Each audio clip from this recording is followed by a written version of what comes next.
Долгото чекање на граничниот премин Блаце предизвика револт кај граѓаните. Тие што ги прашавме ни рекоа дека чекале до 2 часа за излез од Македонија и влез во Косово. Додека нашата екипа беше на терен, колоните беа долги речиси 2 километри.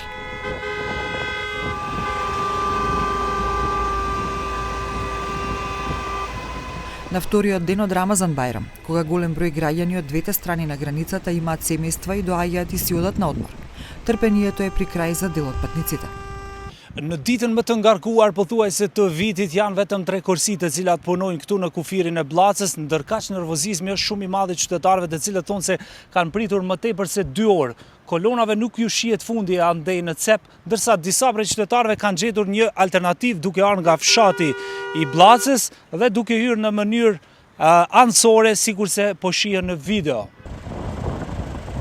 Некои решија да се вратат таму од каде што дојдоа, а други тргнаа пеш да ја преминат границата.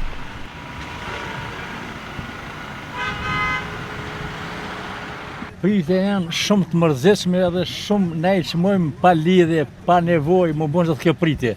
Nuk e kuptojmë çka është qëllimi po. Edhe kjo është një maltretim i popullatës, edhe në këtë tonë edhe në aton po. Edhe kërkojmë që sa më shpejt të mundër ky maltretim të largohet pikë këtu mëjt po. Kas unë e di. Që një orë jena të prit.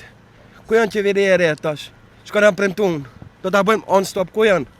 Bosh, Renaveca. Mos rini bon me popullin. Ku janë vetë shqiptarët janë kjo gushp. Bardhë po vjet turp. Shumë.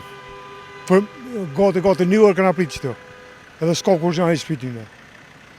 Ja, bishë edhe buria po javë hinë edhe syn trasë këtu në kuja.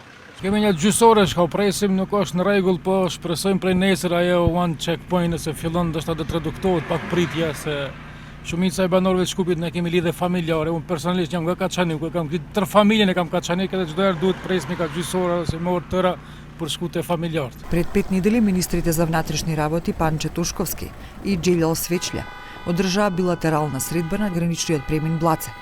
Присутни беа и првиот вице-премиер на владата Изет Меджити и амбасадорот на Косово во Северна Македонија Флоријан Ќехаја. Тие рекоа дека интегрираниот систем на двете гранични точки, Блаце и Елесхан, од 1 април ќе бидат ставени во заеднички систем, каде контролите ќе се вршат само на влезот во соодветните земји. Според нив се очекува One Stop Shop да го намали времето на чекање и да го улесни движењето на граѓаните, стоките и услугите.